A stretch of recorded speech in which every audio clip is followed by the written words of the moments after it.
some more coffee because God knows I'm not awake. All right, we are live. Welcome, everybody. This is Mr. Mean on YouTube, and I have the lovely, the talented, the sexy Mr. Bear. Mr. Bear, give us your real name. So my name is Joseph Thompson, more affectionately known as Bear, and I'm the creative director at Tapham Systems and the lead designer for Project Biomodus. Biomodus, and that's out of Kickstarter now, right? But you can still back it, right? You can go to late pledges or whatever. Yeah, we run our pre-order store through BackerKit. So projectbiomodus.backerkit.com should get you there, or you can go to the Kickstarter page and just click the link at the top, and that'll take you to. I'm gonna put all those links in the show notes here when we're done, and this gets posted to YouTube channel. I'm awake, people. Good morning. the Youbes channel. Now, tell us a little bit of how we're going to go into about what it means to do a Kickstarter and all that fun stuff. But how? But how did Biomodus start? So Project Biomodus was originally an experiment of mine that I tried to do with making a game system based around getting rid of min-maxing, making it so the players were more rewarded to spread out their skills evenly, to become more adaptive rather than focus on one particular path. But also because I really hated the D20 system of, like, if you're having a bad rolling day, you know, you roll once and it's a 1, you have to wait for everybody around the table and then the GM to go before you can roll a 1 again, and then for like 40 minutes you're sitting there, and it felt horrible. That's never happened to any gamer ever. No. This happened to me in a convention last weekend. I was sitting there for about 2 hours, just mad, just so mad. So really, it was an experiment initially, just to get a system up and running, and then it sat on a Manila folder, in a Manila folder on my shelf for like 2 years. And then I had a few things happen, and I found myself with some spare time, and really I wanted to do something with it that wasn't just, you know, going down to my local Kinko's, printing it out and giving it to my friends, and that's where it would die, you know. I actually wanted to make something that was gonna work well and actually look professional. So I went to Kickstarter. I worked on the game and did some playtesting first. Got most of the system together. Went to Kickstarter. Got funded first time, which was amazing to me. And awesome. then yeah, then it was just art, putting it together, and now it's actually coming to fruition. So that's awesome. Well, I want to actually point out one quick thing for everybody. Well, there's 2 viewers. Yay! Thank you guys for watching. More people will watch this once it goes on to YouTube. But I'd like you to look at behind Mr. Bear and notice that on his stove is a beer bottle. This is a sign of a true bachelor. And a laundry basket. That's cider. Whatever.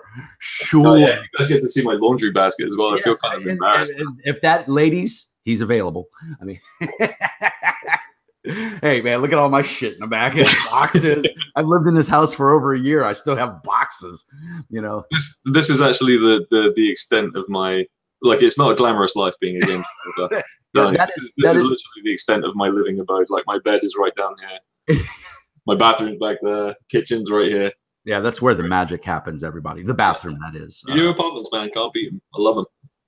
Yeah. That's one of the things I like to point out. This is my 3rd interview. And again, thank you so much for coming on the channel and wasting your time with me.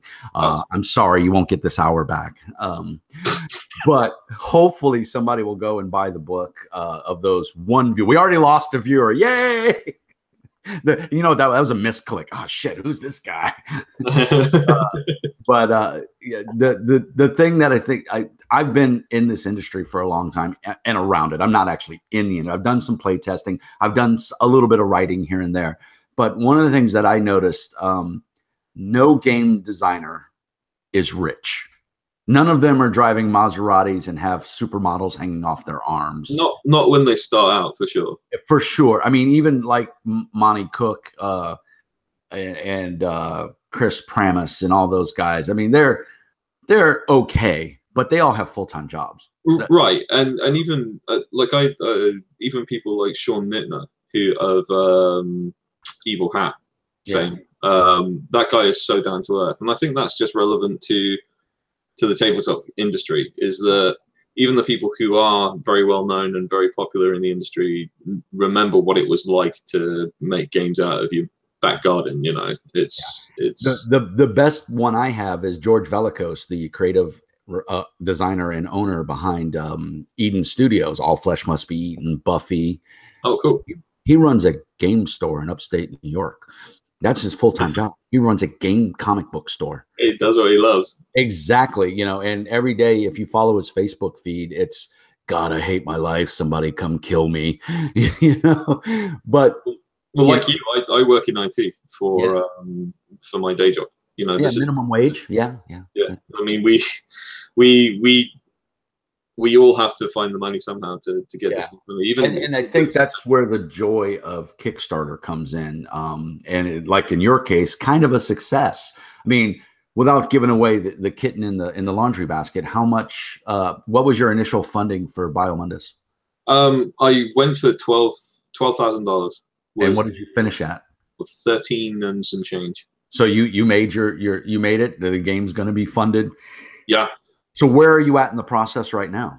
So we're actually pretty late in the process. The initial plan was, and I'll be upfront, was that we're behind schedule. The idea was we were going to get everything. What? A Kickstarter behind schedule? I know, right? It isn't so. I'm such a failure. No, I'm only 2 months behind schedule, if that helps. The initial schedule was no, it doesn't. Okay, it doesn't help. Okay. Where's my shit? I just seppuku right in front of you online. So initially, the release date was planned for the end of 2017. And as with all Kickstarters, a bunch of crap happened in personal lives for both me and a lot of my contractors. So right now, I've got two sort of major versions of the book coming out. I've got a version which is going to be hopefully released fairly soon. Is the cut down just plain rules version. So there's no like vast amount of artwork or lore in there. It's just basically cold cut rules that are going to be released in a black and white soft cover book. So if you've got a gaming group that doesn't have a lot of money, you know, they can buy this, you know, this just a very sort of simplistic cut down version of it, and that should be coming out soon. Do you have a price point on that? I believe it's 30. I'll have to see. And that's going to be available through drive-through? Yes, it'll be available through drive-through, print on demand, and PDF. All of my backers are getting a copy of that for free. Just because of the delay, so I decided I was going to give them kind of a thank you. Say, hey, thanks for backing me. Sorry for the delay. Here's a freebie. Yeah. So basically, free version on PDF. That's my backers are my lifeblood. They've kept me going. They've kept me involved. They've held me accountable, which has been fantastic. Like, there is no better thing for you than to have one of your backers turn around and say, you know what, I don't really like this. Like, why did you do this? It seems wrong. And like, if you can't justify yourself to them, then you have to really reconsider about, you know, doing something else. Sorry, going back to your initial question though, the full versions of the book, which are going to have all the art and the lore, those are going to be, I'm hoping, Q3 of this year. Okay. So right around the corner. It's in comparison to some Kickstarters, yeah. Yeah. Well, in my other interview, I backed a Kickstarter 5 years ago. Shotguns and Sorcery. Wow. Yeah, still don't have it. That's crazy. Still don't have it. Are they still actively working on it? Yeah. They sent out an email a little while ago. They had a lot of bad things happen. And I won't go into it here. It's not to beat a dead horse or anything, but don't be them. Is all I'm going to say. You know, don't make your backers wait 5 years to get their stuff. 5+. I couldn't live with myself if I did, truthfully. Yeah, and in all fairness to them, they had a lot of setbacks that were not under their control. You know, so and I get that. But, you know, I look at you look at the guys at Indy Shattered. You know, they were in Houston and Austin area.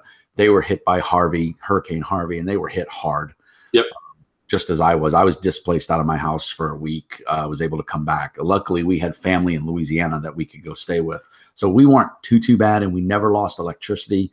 But I know a lot of people lost electricity. But even these guys are still relatively on track. Their book is behind, but they have been very active on their community. They're very active on Discord. And, you know, it's nice that when I see somebody post either in the Kickstarter backer forums or the Discord forum, you know, inevitably someone pops in and goes, "Where's my shit?"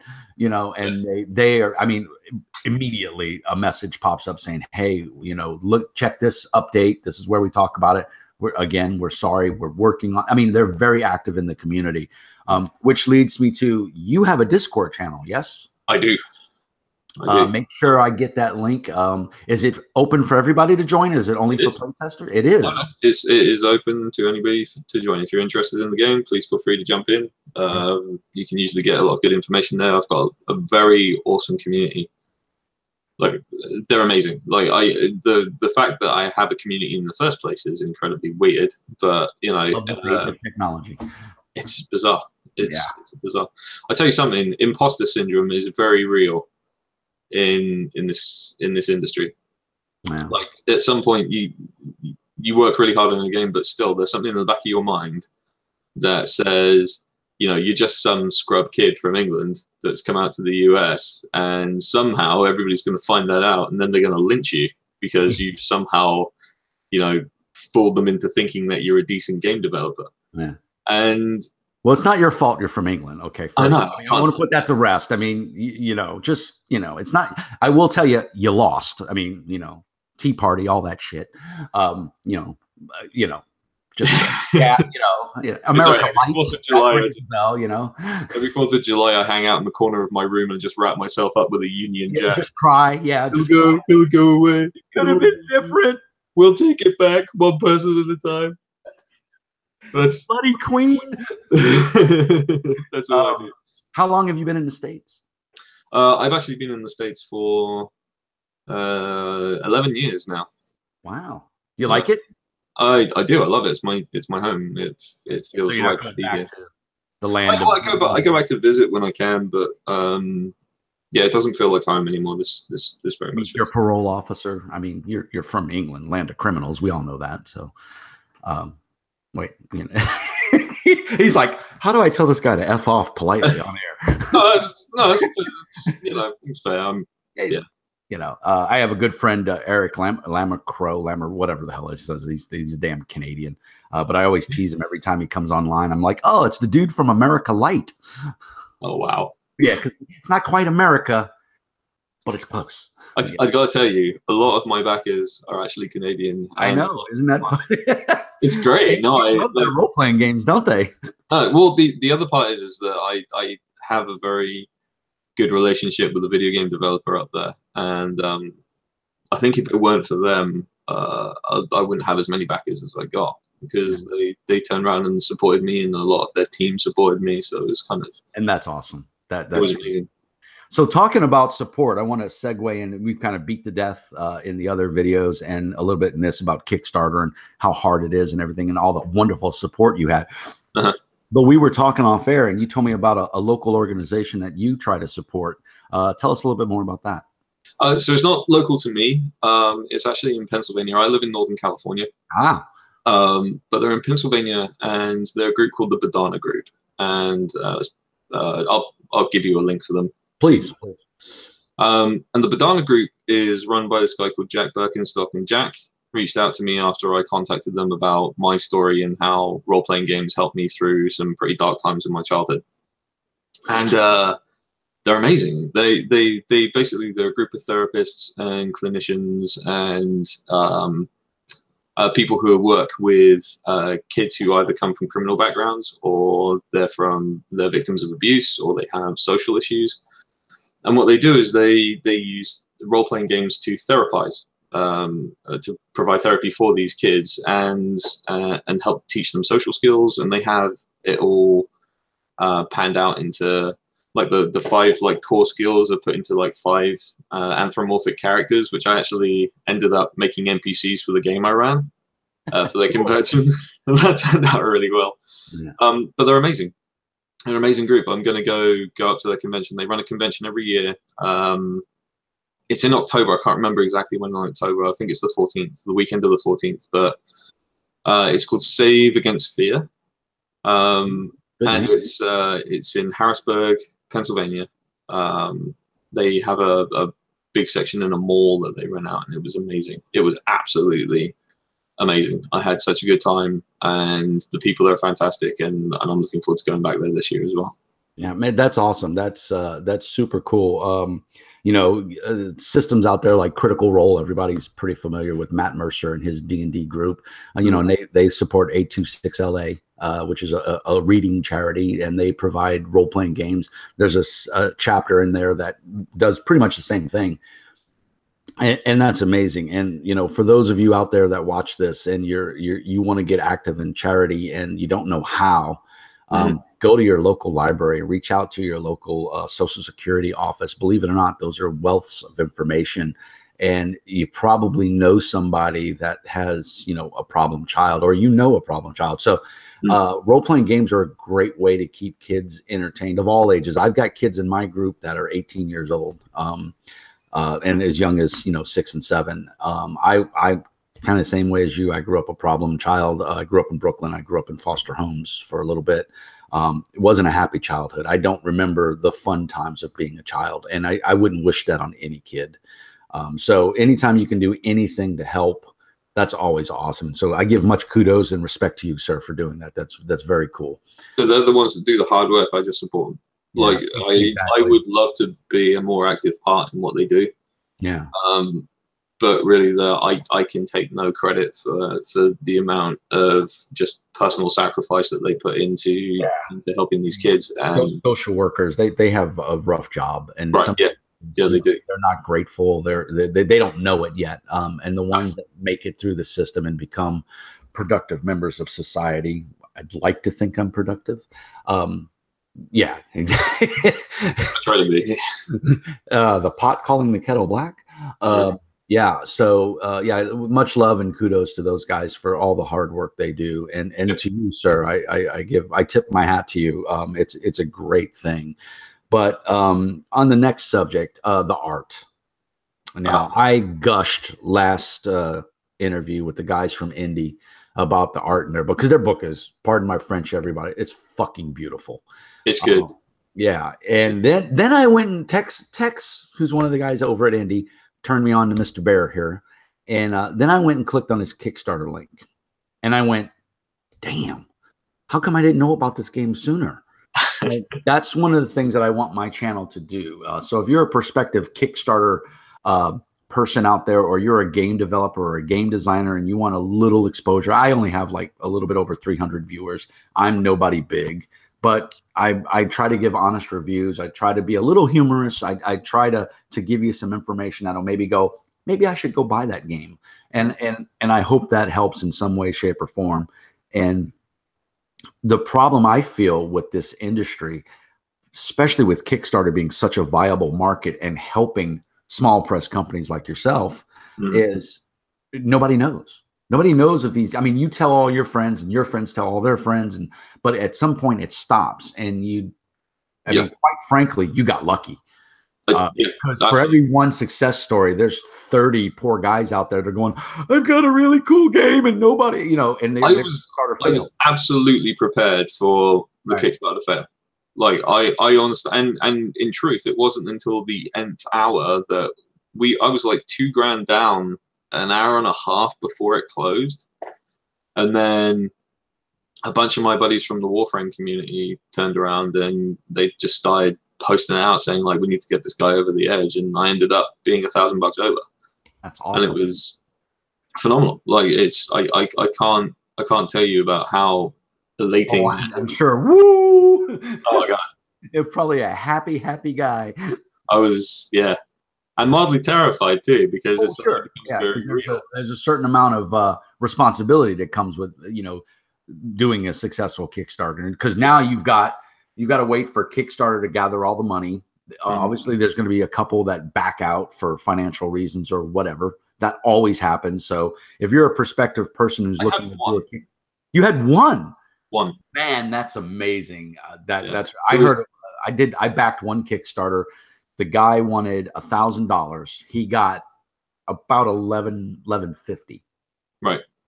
And then when it was all over and Kickstarter was trying to collect the money, $400 worth of backers backed out. Eesh. So he lost his ass because he basically was asking just enough to produce the product. Right. He didn't have a ton of stretch goals, and he didn't meet any of his stretch goals on top of that. And he lost his ass. He had to come out of he had to actually dip into his 401k and pull money out to get the product produced. I had to do that with mine. I had to do that with my ESOP just to be able to cover expenses. That's the thing. Like, it doesn't matter how much you kick for, you're always going to need more. Yeah. And that's what people don't understand. They think, oh, you made $12,000. Yeah, but the book's probably all said and done with shipping and everything. The book's probably going to cost you $17,000 or more. You know, so in the end, it's already way past that. Like, yeah, exactly, you're not making a whole lot of money on this. I blame my artists because every time my artists did the work that I commissioned them to do, right? Which was great. And then they decided to start drawing art by themselves, like of the game. Like a lot of my artists really like the look of the game as well. So they just started doing stuff, and I was like, oh, I like that picture. Can I put that in the book? I better buy that, and then I have to. You have to pay them. And anybody who knows anything about the industry knows that is probably the number one cost is art. Yeah. Oh yeah, art is. I mean, because the words we're instant. We're a society of gimme, gimme, gimme. And you can have the most awesomest role-playing game in the world or a book. If there's no art in it, it'll sit on a shelf and collect dust. Because what do? We go to a bookstore or a game store. We look at the cover that attracts our attention, and we flip through it. And if we see some cool art, we'll probably buy it. That's pretty much how I buy mine. I mean, most gamers do. You get one or two that'll. I'm wearing one of those weird ones, believe it or not. I look at the character sheet. If the character sheet catches me, and I look at what kind of dice it uses or what kind of system, I'm not a huge D6 fan. So it's got to be an innovative and odd system if it uses D6s to catch me. Right. Like Fantasy Age, loved Dragon Age, loved it because it's 3D6, but it's a little different than, like, say, GURPS. So you got to have that. But that leads us into my next question, which is, what's the die mechanic? How do you resolve tasks in the game? Essentially, it's a D20. It's a D20. Wait, didn't you say earlier you hated D20? Well, that's the difference. Because it's not limited to like one standard, one swift, one movement. Right? It's not got that kind of limitation. There's D20 is used for resolve just because D20 is familiar. Right. Everybody has the main core mechanic revolves around the use of action points and forge points. Forge points deal with the kind of abilities your character has, like magical effects or powering modifications to the body. And action points basically denote how many actions you can take a turn. So let's just say, like, you're having a crappy rolling day. Like I said before, you can roll a dice. If you don't like it, you can spend another few action points to make another action, but your action points also determine your defense. So the more action points that you spend in attacking, the less you have to defend yourself. So if you completely run out of action points, you don't get to roll a defense. The enemy automatically hits you. Yeah, so it's an economy. Yes, it's an economy-based system as far as how many actions you have and how you use them. Basically, it's the economy of motion. Yeah, I would say that's a fair. So that's pretty cool. And multiple D20s or a single D20 or single D20. Okay, cool. Yeah. D20 for action resolution, D6s for damage. Okay, so pretty simple. I mean, you can raid your mom's Monopoly set and you get a couple D6s and you're good to go. Or your Shadowrun collection that sits on the shelf because nobody plays that game anymore. Just kidding to the Shadowrun. I still play Shadowrun every now and when I can. I love the world. I hate the mechanics. Can't stand the mechanics. I love I've read every single novel they have. If you could see my gaming shelf, because I don't have one, It's in a box somewhere with a shit ton. I bought AlphaWare, the box set. I bought the Beginner Runners box set. I have the 25th anniversary hardback. I have the 5th edition hardback. Mm-hmm. Yeah, I mean, I have it all. I have all of the PDFs. I mean, so yeah, I love the world. It's a fantastic world. Yeah, my closet back here is basically where all my. I only moved into this place like 3 weeks ago, so like all of my books are currently still boxed in a closet back there. Hey, I moved in here a year and a half ago, and all my 28 boxes of game books are in the spare closet in the hallway. Probably where they'll be in a year and a half as well. Yeah, probably. Yeah, I don't have a bookshelf. This is a 2-story house, and I don't have this is the baby's room, as you can see. It's full of gaming shit, and the baby sleeps in our room. Well, he's only a year old, so and he's incredibly adorable, and that's part of why I do this. So hopefully, the dream is one day to grow my channel to be as big as Matt Colville or any of those guys, which will never happen. But you know, I can dream, right? It's always an option. It will never happen if you don't try, right? That's it, and that's why I'm doing this, and it's thanks to guys like you that, you know. And I get, to be honest, I get a lot of positive feedback. I get a lot of constructive feedback, which makes me want to do it even more. And I'm one of those stupid guys that I go back and watch my own videos and go, God, I'm such a goober. But I had fun doing it, and like all of the feedback from the other reviews has been super positive. I mean, everyone's like, "Oh, Mr. Mean, we really enjoyed it," or people will email me privately because I throw my personal email out there. jpolak@gmail.com, and that's how you get a hold of me through YouTube. It's right there, you can't miss it, and everything is 99.99% positive. Everyone enjoys it. One guy told me he's thinking about doing a Kickstarter for his game, and he's like, man, I didn't know it was that rough. And I'm like, yeah, I mean, all of these guys have thinning hairlines, man, because they're pulling their hair out. Yeah, mine's a little receding at the top now. No, I don't feel. Not everybody can have, you know, the flowing locks. This luxurious mane that you have, sir. And at 51, I don't feel so bad. So that's pretty good. Yeah, it's not too bad. The beard looks like shit, but hey, I like it. My wife hates it. Yeah, everybody I've met in the game industry has a beard. What does that say? That we're all unkempt slobs? Well, yeah, pretty much, yeah. Okay, I'm glad you said it, and I didn't have to say it. Thank you. Pretty much, yeah. We've got other shit to worry about than our facial hair. Razors cost money, assholes. They do. They do. And I need another piece of art, God damn it.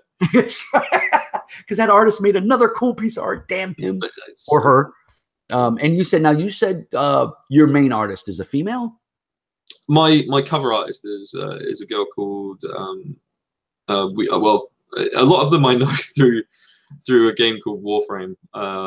Fantastic game. I play it on every console. I'm a community moderator for Warframe as well. Oh, cool. Well, I'm Gideon on there if you ever see me running around. Oh, then you should have me for sure. Yeah. Yeah, I've been part of the Warframe community for a long time, and a lot of my backers come from the Warframe community. In fact, several of the developers are backers of the book. So Yui Kami is how most people in the Warframe community know, but her name's Tanya Pong, and she's from Thailand, and she's awesome. She's fantastic, and I knew that when I wanted to do a book, I wanted her to do the cover from the start. Just from the start, it had to be her, and she did an absolutely phenomenal job. The cover art is good. A lot of the internal art is my own, but I did also get a couple of other artists from the Warframe community and from a little bit outside. They were all basically industry newcomers. None of my artists are. Actually, I'm not sure. I think Ewing might have done some published RPG work, but the other guys that I have in are not published RPG artists at all, and they're all fantastic. I love them all.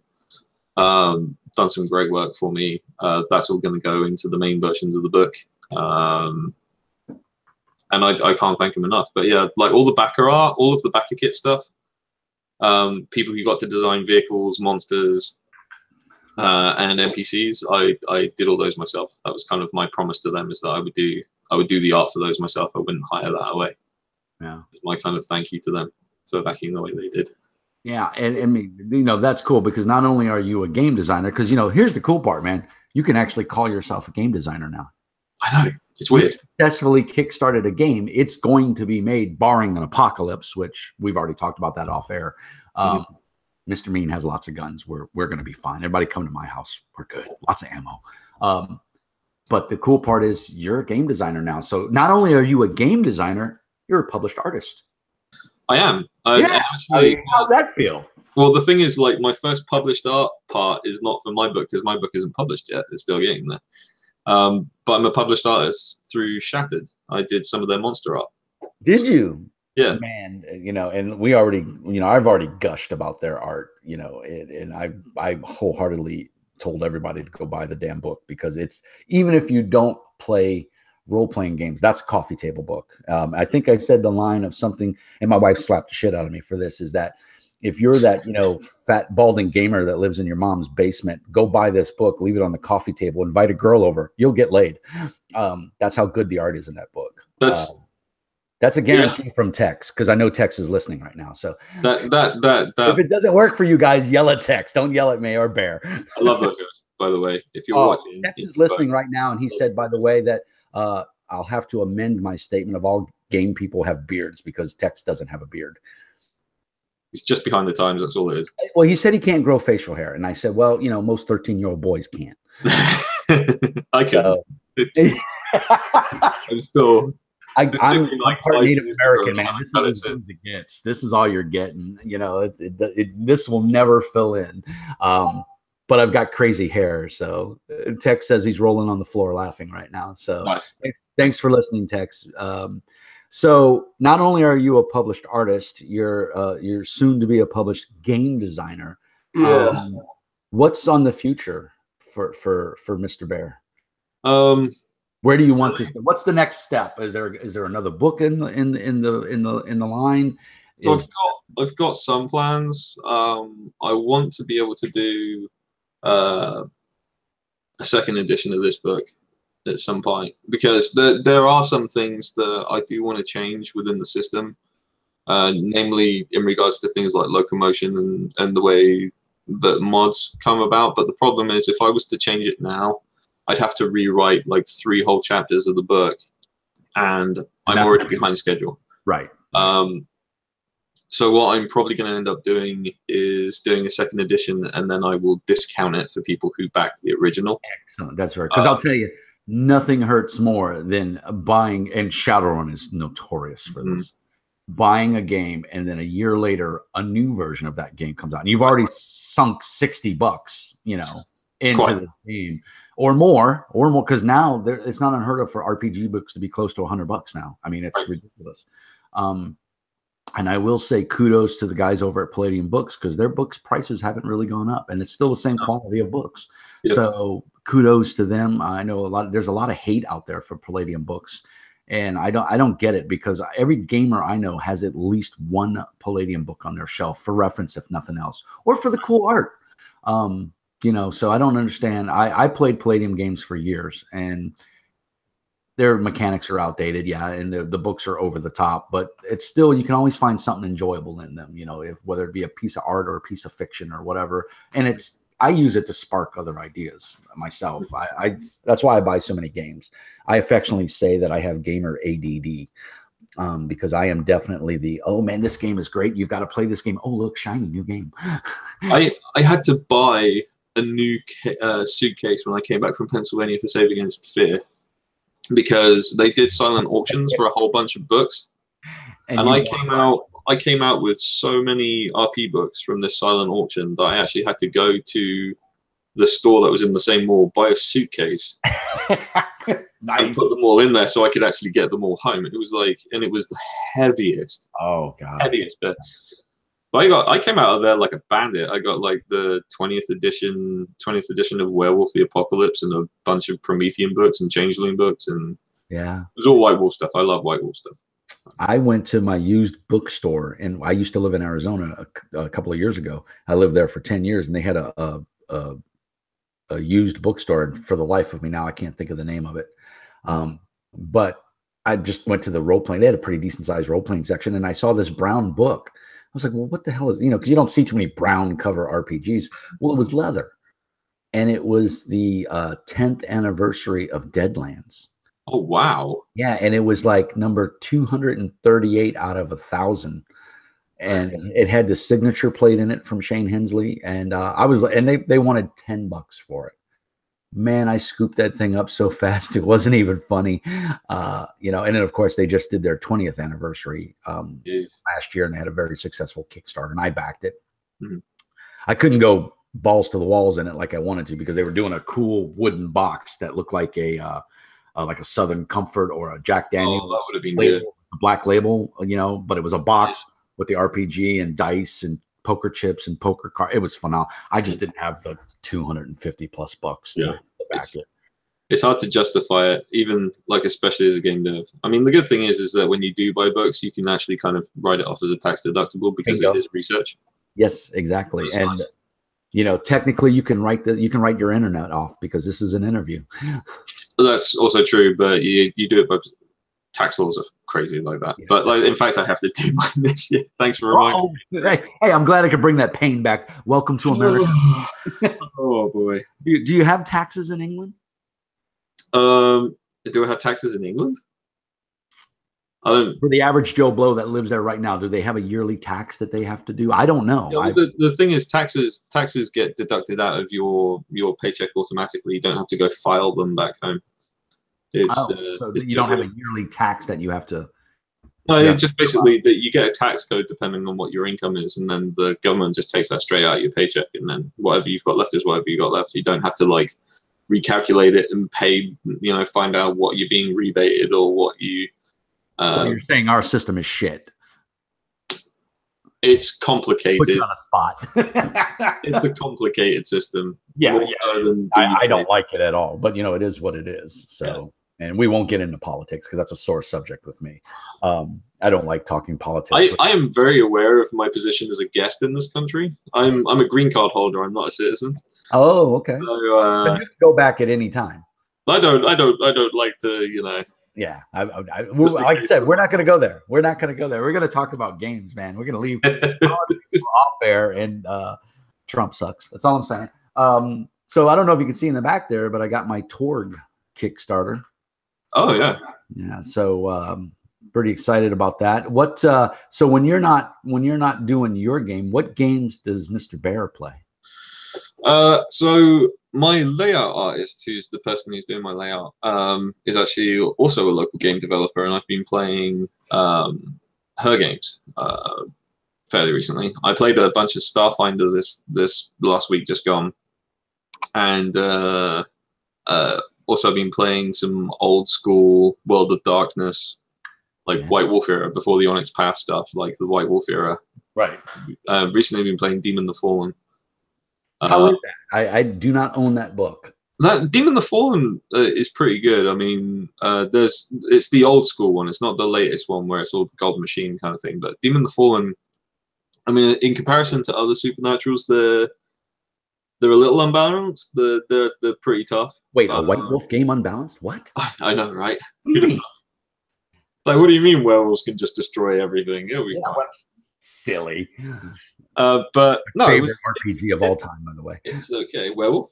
Yeah, I GM'd it for about 10 years straight. I like Werewolf, but I was a bigger fan of Wraith. Now here's a funny story for you. Kindred of the East. Kindred of the East was awesome.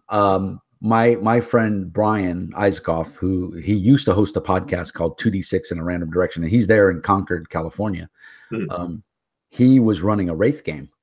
And he got our local gaming group together, and we were all big White Wolfers. We played a lot of White Wolf back in the day. We played a lot of Legends of the Five Rings too. Love that game. Oh, love it. I love that. Second edition rocks. It's the only version for me. This newer version by Fantasy Flight. Sorry, guys. I actually am all right with it. I don't like it. With it. But. I mean, it's, you know, to each their own. I won't be buying a copy. I'm in the playtest, and I'm just not enjoying where they're taking the game. That's just me. It's just me. Oh, wait, are we talking about one that's coming, or one that's coming? Not the Fantasy Flight. They're going to very similar to like a Genesis and a Edge of the Empire dice system. Oh no! Yeah. No, and you can roll and keep. Just do that.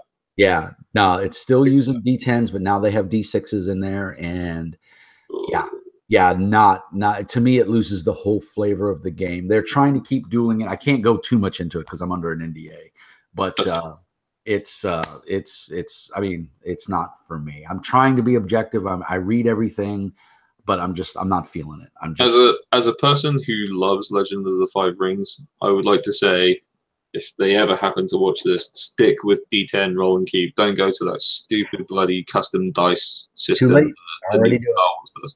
Yeah, they're already doing it. Yeah, it is their dice system. Yeah, yeah. Now that being said, I love me some Edge of the Empire. I do like the dramatic storytelling aspect of dice because what I call it is a fall forward system. You know, you can fail at a task, but get a bunch of advantage and still succeed at something. And what's nice is one of the good things about that narrative dice system is that it keeps all the players engaged. You know? Well, I mean, you could do that with Fate though, and it's way more simple. Yeah, but see, I can't. My brain, and I know Fred Hicks. He's a great guy, and all the guys over there at Evil Hat. I supported their Kickstarter. I have the hardback of Fate. You know, I backed at that stupid level. I can't wrap my head around Fate. It's just me, man. It doesn't. Grognard, you know, Knuckles dragged the ground. Not very smart. You know, can't get I aspects and I just descriptive. I play a lot of Fate. I love narrative systems. I love narrative systems too, but I can't. My brain will not click with Fate. It's it's certainly not for everybody. And that's the joy of role playing. There's a game out there for everybody. You know, you remember a little D20 game called Redemption? I do not. Basically, it was for Christians. It was a Catholic role playing game. Never heard of that one. It was a D20 game. Came out in the 3.0, 3.5 glut. And you played knights and, you know, the Holy Roman Catholic Church, and you went out and you slew devils. They weren't great people to emulate. Don't tell them that. Don't tell your diehard Christians that, because they'll argue with you. Remember, history is written by the winners. Yeah, right. No, did a lot more than it wasn't a bad game. In all fairness, it was a D20 game, so you take that for what it is. But you know, my point being is that even your diehard Catholics who thought, you know, D&D was demonic and, you know, you're going to lose your soul if you play this game, there was a game out there for them as well. And I think that's cool. I mean, that's awesome. You know? I have actually encountered a little bit of that with my game, because my game is all about transhumanism. It's basically... And there's a lot of people that's a no-no. No. So it's yeah, I mean, it's essentially the people who have, like, humanity's all dead. Everybody is this, you know, completely changeable, you know, group of transhumanity that are fairly integrated with machines. And I actually got a bunch of kickback on that. Like, people who I was talking to, like, not really from gamers, but from also, the moment you say the word transhumanity or like transhumanism, they immediately start like crossing themselves. And I'm gonna pray for you. It's not really that bad, but I mean, it's kind of like, well, I don't know. That sounds very off to me, and it's just like, it's Ghost in the Shell in the Mad Max universe. What do you want? You know? Yeah, you know. And here's the thing: and role-playing games to me are a personal thing. Everybody has something that clicks for them. Everybody. I mean, I don't know if you follow Critical Role or you read any of their Facebook posts, but there isn't a day that doesn't go by on that forum that someone doesn't post, you know, hey man, I was at a dark spot in my life, or I was really down and I've been watching Critical Role, and you know, it gave me something to look forward to. And Penny Arcade did that for me, actually, when they were doing their podcast with like Will Wheaton and stuff. Like, I was in a particularly bad time, and just listening to them playing D&D just made me laugh so hard. And it was phenomenal. I good too, man. It was great. I mean, Will Wheaton that guy has the worst dice karma in the world. I know, it's so bad. If I ever go meet him at a convention and he goes to touch my dice, I'm gonna shank him. Get the fuck away. Exactly. You may be awesome, you know. You'll always be little Wesley Crusher to me, but I'll gank you. Don't touch my dice, because that guy's cursed. But yeah, I mean, and that's and that's the thing that. So there's. I don't think we're in the grand scheme of things, role players are a small community. And I don't think it's fair nor just for any gamer to give any other gamer shit. And of course we have a lot of counterculture people. We have transgender, we have lesbians, we have gays, we have bigender, whatever. That's their thing, but we all have one thing in common. We all love to play games, whether it's board games, role. It could be part cheesy. I don't give a shit. You're doing something that brings you joy. And in the end of the day, that's the only thing that matters. If you woke up in the morning and you said, I'm going to blow my fucking brains out, man. I can't deal with it anymore. And then your friend calls you up and says, hey, Bear, John's running Fantasy Age. Come on over. And you go, you know what? I'm not going to blow my brains out. I can stave off the Great Beyond for another day just to play stuff. Because John's crazy and probably going to run me through some weird ass adventure. So I might just have a little fun, and my game might be a little brighter. Yeah, I live for these gaming sessions, like conventions and my regular gaming sessions on Saturday nights. Like, I absolutely live for them. They're the most rewarding social event that I can go to. Exactly. Just for, it's not going to be the same for everybody, but for me, it's just like I look forward to those days. Yeah, by no means, I'm not saying that role-playing games or a gaming group or a gaming session is going to stop you from having a shitty life. It's not. But it might give you a little joy, might give you a little fun. It might give you something to look for. Because I'm in a dead-end job. I'm in IT for a medical company that treats its employees like shit. But I'm in Beaumont, Texas. There's no jobs. Right. There's just I can't get out. And, my wife works for the same company. That's probably the one saving grace, is that we get to commute to work together. We get to have lunch together every day. We get to drop our kid off at daycare together. We get to go pick him up together. So we have a lot of us time, which is, to me, is a blessing. It's a wonderful thing. But man, as great as all that is, I still have to go sit at that desk and go, fuck, my life sucks. And I look forward to that Saturday or that Sunday morning when I get guys like you on the channel and I get to talk about that. I look forward. It gives me something. Not only does my family, because of course I love my family dearly, and that's the main reason to be alive and to strive forward. But this is a big part of it for me. I started gaming yesterday at noon, and I got home at 2 o'clock in the morning. Mm-hmm. I went to my local meetup group and we play tested John Carter, Warlord of Mars. That's in Kickstarter right now with Modifius. Nice. And it was a lot of fun. We enjoyed it. And then I went to my game session at my friend's house and I ran Symbaroum, which is a very dark Swedish fantasy RPG. Mm-hmm. And I came home at 2 o'clock in the morning. My wife was like, "Are you okay?" I'm like, "Yeah, we had a lot of fun." And good night. And I was dead. And I woke up 10 minutes before I had to start talking with you. So I was hurting, man. I was like, "Oh, I need coffee." I've been up since 4 a.m. Yeah, you were saying. So yeah, you're in the same boat. So I think anybody to shit on anybody's dream is not cool. No, it's not. Yeah, and that's what this industry brings us. It brings us a lot of happiness. So I personally, as a gamer, thank you for bringing a little happiness to me in my life. I think that's important. And thank you for having me on it. It's always feels great to me to be able to talk about the book as well. And just talk to gamers in general. Going back to that early thing of, there's so many cool Kickstarters out there. Like, if I wouldn't have had this channel, I would have never saw or heard about your game, because a couple of my listeners said, "Hey, Mr. Mean, John, you need to start interviewing people. You're going to get more viewers." And I'm like, I don't care about more viewers. I just want to have fun. I do this for fun. And so, I interviewed James Gantry over at Feral Games Inc. He's got some cool games coming out, and I really like the stuff he did. And he reached out. He found me through YouTube. And one of his big things was he was like, "You're one of the only guys that's talking about indie RPGs. Everybody's podcast or YouTube channel is about D&D or Starfinder, or Dungeon World. There's nobody out there talking about the little games." And I guess I'm one of the few people that's doing that. And I enjoy it. I mean, at work, James sent me I'm at work and my Facebook Messenger pops up and it's like James Gantry. I'm like, "Who the fuck is James Gantry?" And he's like, "Hey, John, I'm James Gantry and I own Feral Games Inc. I'd like you to review my game if you wouldn't mind. I was like, yeah, sure. You know, and not knowing what his game was, I was like, sure, send it to me. You know, if it's a piece of shit, I'll tell you it's a piece of shit.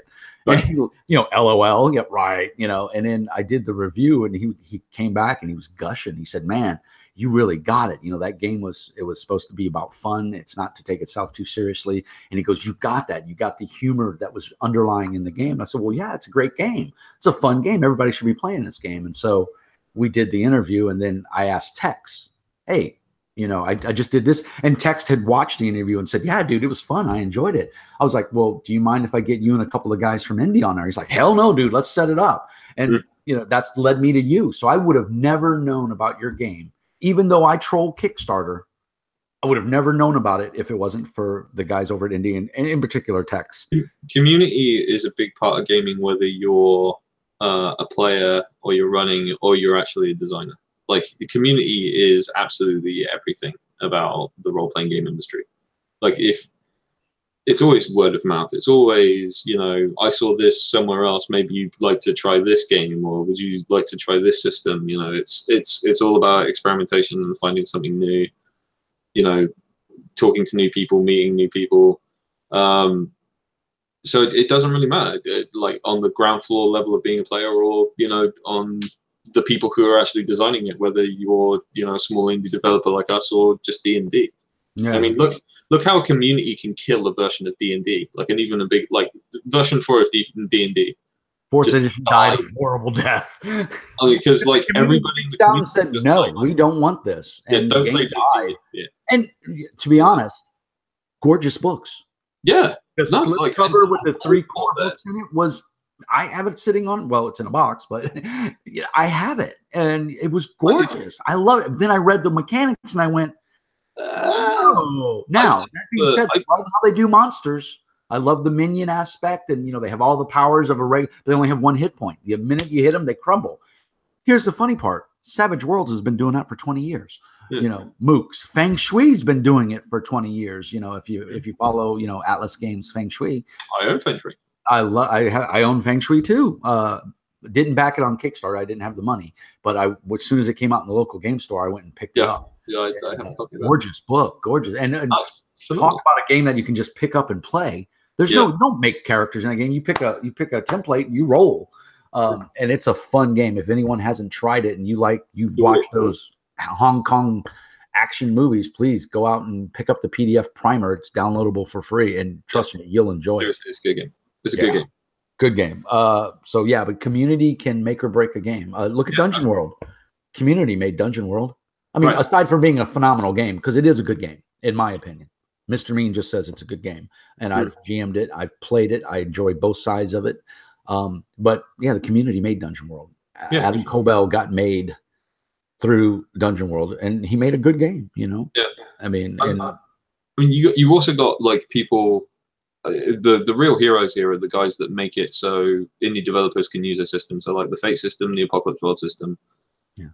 If you've got an idea for a game, like even, you know, open gaming license for Pathfinder, that kind of stuff. If you've got an idea for a setting in a game, and you know, you're not a big mathematician, or you have a system that you already like and you can do it, now is the best time to go out there and do it. Yeah. You can use those open gaming licenses. And print-on-demand technology is good. Amazing. You don't have to store hundreds of books in your home. Yeah. You don't have to find a publisher after spending all this money. You can make your book, and all you need to do is just get a solid PDF that you can send off to a printer. Mm-hmm. But that's not an easy process either. Please don't belittle that process, because in comparison to what it used to be, it was way hard. So this is 10 years ago. It was murder. It was murder. I specifically hired a layout artist. I was going to do the layout myself. It is possible, but my suggestion to anybody that wants to go and make their own book is before you go to Kickstarter, make sure you have a good system polished out. Don't be halfway through development when you go to Kickstarter. Try and at least get the system down. Don't half-ass it. Well, not even that. I mean, just, you know, you can have a complete system, but it hasn't been fully tested, or it hasn't, like, if you have to put like backer stuff in, like if you want backers to create something, make sure they can create something that is fairly a framework system changing. Yeah. And have all that done before you go to Kickstarter. and use your Kickstarter for art and printing and production. But I cannot stress enough, hire a layout artist, like someone who can put the book together for you, because a lot of them are really, really good. They can make it look really, really nice. They have access to fonts that they can use, and that saves you a lot of the licensing for them as well. Yeah. So, I mean,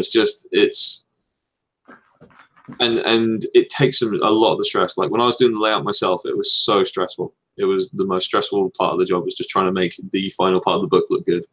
And then when I hired this other person, I could do other things while layout's in process, and it's phenomenal. Like seriously, it took some of the stress off of you. Yes, so you didn't have to pull your hair out. Yeah, and that's the heinous part. Yeah, like, and then when you get the finished product, you know, because I don't think some people know this, but when you complete your layout process, it doesn't survive the printer. You send it to the printer, you know, and 9 out of 10 times that printer's in China or Canada because it's so expensive to print here in the US. So you send it to China, you know, and you send it electronically. They mock it up, send you basically a proof. And I don't know of any game designer, and I've talked to many, that the proof ever came back right the first time. No, it never does. Never.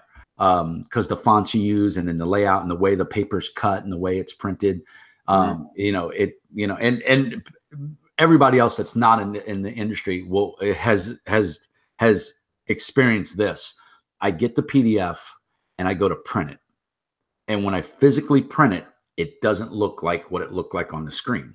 Right. And we've all experienced that, and that's what you guys as game developers go through over and over and over. How many times did you send Biomodus back?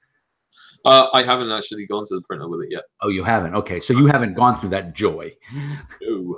So I'm looking forward to it, though, because I'm expecting to go no less than 5 times at this point. I don't remember the number that Tex gave us, but Tex and Conrad and those guys at Indy, it was quite a few times. That's the feeling I got. So I'm hoping that because I'm aware that is the situation and how it may be, and my layout artist is actually an experienced RPG layout artist, so she's worked with Lightning Source before, which are the people behind Drive-Thru RPG. Right. She's actually worked with them, so she's pretty well experienced with their needs and how their system looks at files. So. But I am expecting that there will be edits both in text and in system, and really it's going to be a case of several sendbacks, I'm thinking, before. And that's just a nightmare, because you change a font, you change the size of the font, you change the orientation of a picture, and it throws everything off. Oh yeah. You know, if you're lucky, it may only throw off a page or two, but most likely it throws off the rest of the whole. And so you have to be cognizant of that. And like you said, that's where a layout artist comes in, because they know that stuff. And it sounds like you're ahead of the game, and you're in good hands, so to speak. So that's very encouraging to hear. Yes. And will hopefully make the process a lot faster, so that you can get the finished product into your backers' hands. Yes. Which I'm sure they're all eager awaiting. So you brought up that you're friends with a lot of the guys at Warframe. And while not necessarily RPG related, Warframe has a huge community. It does. And it's a free game. And I know a lot of people, I tell people I play Warframe, and they're like, what? I'm like, dude, it's a free fashion frame. That's the other word it's known by. That's endgame. Fashion frame is endgame. Yeah. And it's all about how you look in the end. Doesn't matter how you got there. It's magnifique. Exactly. Excellent. But it's a free game, and I want to pimp it for a second, because I play a lot of video games, and that's one of my favorites. And I didn't know that you had anything to do with it or knew the people behind it. So please tell them Mr. Meat loves their game. I actually have stuff that I designed in that game. That's what you were saying. So that's why I wanted to kind of give a shout out. And if those of the viewers that are watching or listening later on, if you ever are looking for a good open world shoot 'em up melee, third person action shooter. You can actively dodge. And you have full control over your tune. I mean, and the cool part about that game is, and I don't get this in video games, that game is so well optimized. Oh yeah. No, why can't other video games do this? So Glenn Glenn. Well, it's their engine first of all. It's an in-house engine, so it looks amazing. The Evolution engine is absolutely fantastic, and Glenn, who's one of their head programmers, is incredibly. He's hard on himself. I've seen him like bug shoot. He does this stream where was it Kickbox Crazy Carousel or something like that? But basically, he basically goes bug hunting like on stream, and he's incredibly detailed, and they've got a whole team of engineers and programmers, and they're fantastic. Their artists are fantastic. Actually, one of the artists for my book is the former artistic director for Warframe. He contacted me the day that that they announced that he is moving on to do other stuff, and he offered to do some work for me. So yeah, can't beat that. Which is fantastic. So I've got a couple of drawings that are going into the book who are going to be from the former artistic director of Warframe, which is just, for me, is like being a film student and having like Edward Norton turn up on your front door saying, "Oh, I heard about your film that you're filming for this." Scorsese calls you up and goes, "Hey, I want you to look at this." Yeah, can I be in your movie? And it's just like, I peed my pants when he offered me. It's just fantastic. But that's awesome. The community's fantastic, and the people are great, and optimization, like it is a labor of love for them. Like a lot of my inspiration as to how I should treat my community and how I should be responsible comes from those guys. Like the developers are they're passionate about what they do. They're not afraid to defend their decisions when they need to, but most of all, they're not afraid to take those decisions back if it is not working out well. They're not so proud as to say, okay, we're fucked up. We're going to do something else, and they're phenomenal. They have been pretty much the single most inspiration to me as to how I should interact with my community. And that's super. And those guys are active on the forums. They're active in the game. Oh yeah. I've seen a couple of the developer guys running around, and I'm like, oh, that's one of the, it's almost like, it's like seeing Elvis in the wild. It's Bigfoot does exist, and I think that's cool that they do cool stuff like that, and that they're so active in that community, and you taking a cue from them to run your own business just tells you how, art imitates life, so to speak. Oh yeah. Or life imitates art. And that's super cool. So let's see. Is there anything else you want to add in there to the mix about your game, or have we beat everything to death?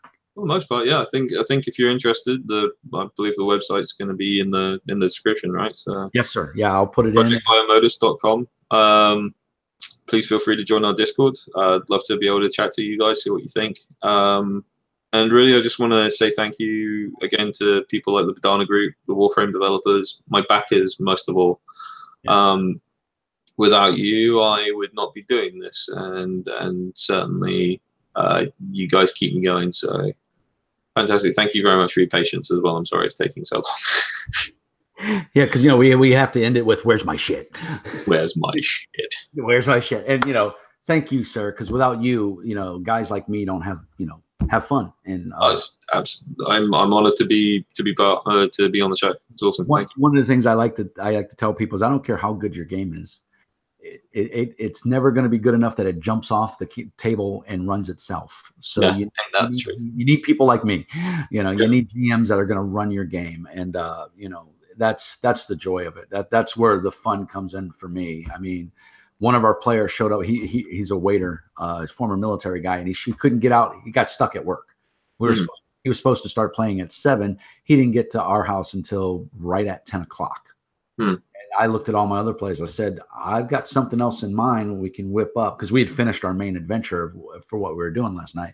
But he showed up and he was like, hey, is it still cool for you? He texted me, is it still cool for me to come by and meet everybody? Because he was new to the group. And I said, dude, yeah. I checked with the owner of the house because I was playing at my friend's house. Right. And him and his wife said, yeah, man, come on by. So, and then we were kind of done as he was literally walking in the door, and people were starting to put their dice away and character sheets. And I was like, well, it was like 10 o'clock, 10:15. I was like, do we want to keep going? And no one missed a beat. Yes. And I was like, well, that's kudos to me, because you're enjoying what I'm doing. And then the new guy, his name's Will. Shout out to Will, cool kid. he was like, yeah, I'll play. You know, we had made him a character in advance because he didn't know the game.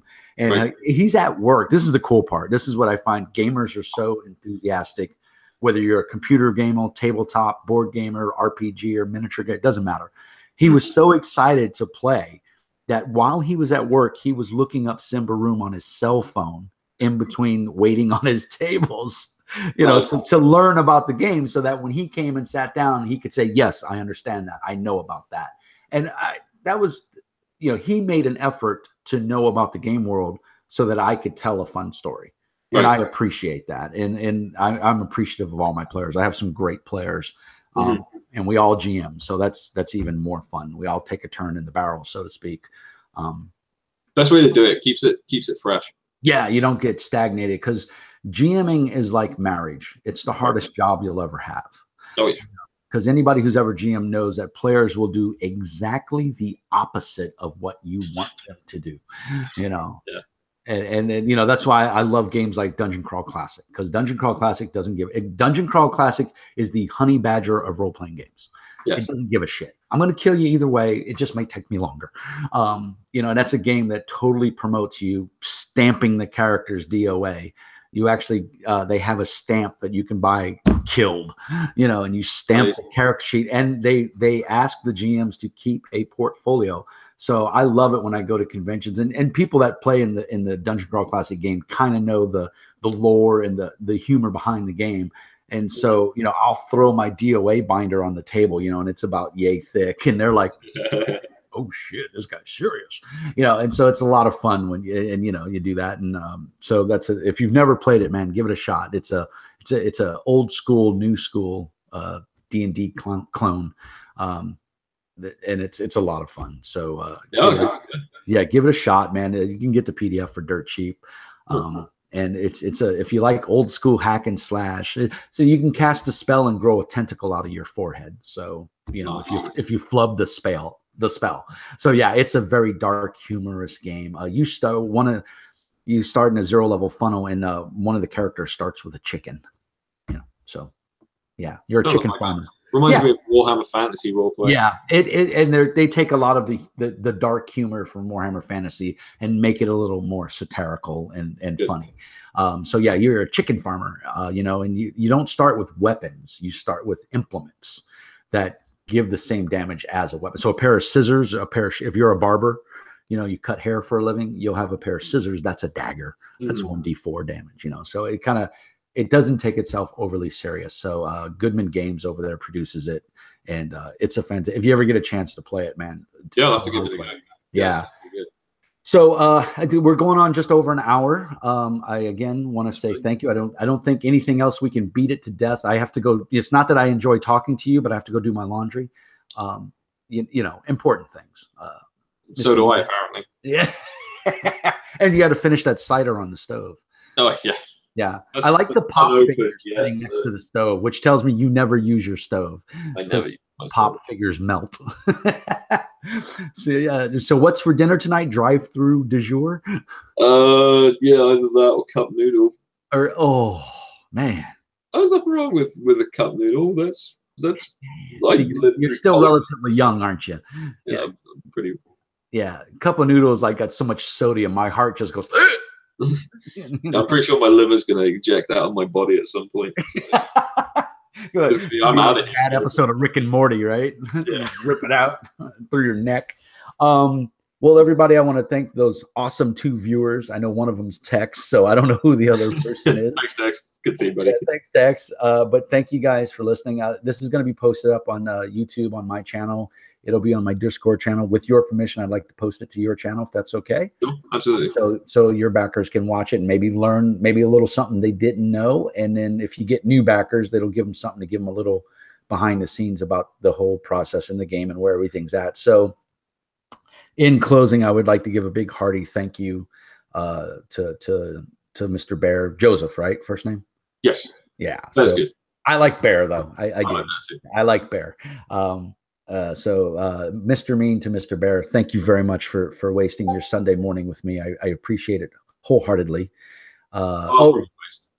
Yeah, James is the other viewer, James Gantry from Feral Games. So hey James. Yeah, he said good interview. So I'd like to buddy. know that Dan Rather, your job is safe for now. So Bear, thanks a lot. I'm going to stop the broadcast again. Thank you for sharing a little bit of your life and how your world works. We appreciate it, and love to get you once the game actually drops and I get that special promo copy. Would love to get you back on the channel and talk about the finished product and go through it a little bit, and maybe give everybody a little inside peek to what, behind pieces of art and things like that. Sounds good. So, all right, man, everybody out there in YouTube lands, thanks for watching. Mr. Bear, thank you so much. I'm going to end the broadcast. Everyone have a lovely day. And remember, Mr. Mean says, be nice.